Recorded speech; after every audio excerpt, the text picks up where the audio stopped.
So get ready to learn about talking about money. Here is Spike.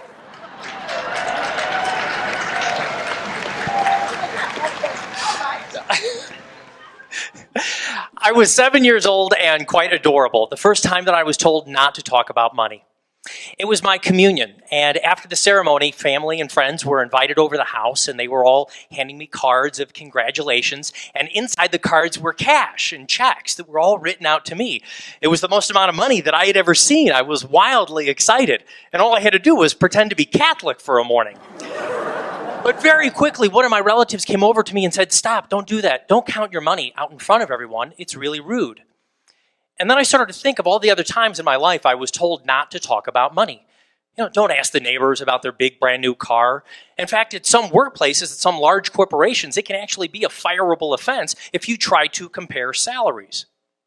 It's strange to me that seemingly the last taboo subject that's left on the planet is us talking about money together. I'm sure there's all kinds of information on the internet, but the conversations, we just don't seem to have the tools for it. I mean, in fact, if you're 8 or 9-year-old, ask mommy or daddy, where do babies come from? And why do I look more like daddy's best friend, Jeff? Well, there are thousands of books written on that subject matter, but today we still don't talk about money.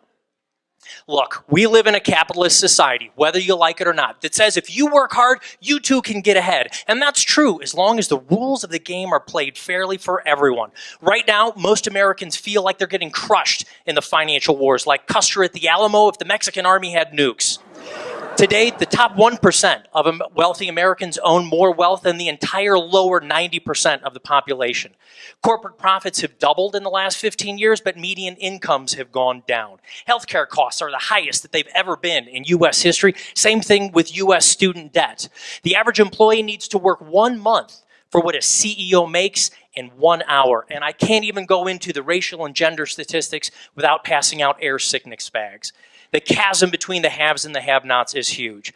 I know this because I've talked to thousands of Americans all across the country about their personal finances and their financial investments. And the number one thing that people say to me at the end of an event is, I wish somebody talked to me about money 30 years ago. I wish somebody talked to me about this stuff.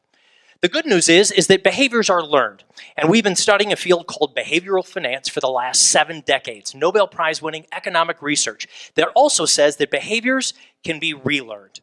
We have several dozen behavioral biases that get in the way of wanting to have financial conversations with one another, and it seems to be really sticking with us. So, for instance, one of the behavioral biases that gets in the way of you wanting to talk about money is you feel this, right? Well, this one's called catastrophizing bias. I don't have any money. There's no reason to get started. Well, you've heard of lottery winners who have won millions of dollars only to declare bankruptcy within a few years. You don't have to wait to have money to learn how it works. Another reason that you might feel like you don't want to talk about money is you feel like you're not smart enough. Look, this one actually breaks my heart. I've literally talked to rooms full of rocket scientists. I've literally talked to rooms full of brain surgeons who will come up to me after an event, hand me their 401ks or their investments and say, "Spike, can you explain this to me? I have no idea what I'm doing." I just want to let you know you're not alone. This stuff can be very overwhelming. But a third reason that we generally don't like talking about money is the conversation usually isn't steered towards you. Generally speaking, most financial advertisements and commercials are geared towards this very specific segment, right? When a commercial comes on, I can't tell if they're about to talk about wealth management, silver singles, or Cialis. Statistically speaking, I want you to all answer this with me. Who lives longer lifespans, men or women? Statistically speaking, who tends to get paid less in the workforce, therefore needing to make more money, men or women? This very complex chart will explain it.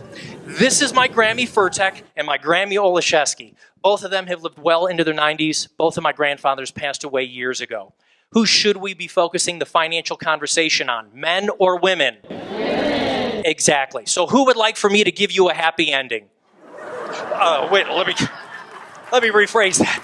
The financial conversation should go to everyone, no matter what age you are, no matter what stage you are in your life. Everybody deserves to have good financial conversations. So just like we sat down when we were younger about the birds and the bees, sit down with your friends, sit down with your colleagues, sit down with your loved ones, even sit down with your kids and have the money talk. Talk about your worries, talk about your dreams, talk about your goals together. I guarantee you're going to feel a lot better about it. If you'd like to share with me any of your financial stories, things you've learned, funny or sad, feel free to write me here at spike@funnymoneypro.com. Those are all my social medias on the bottom. Thank you all for coming out to this night and supporting live entertainment. My name is Spike Spangle. Have a good evening.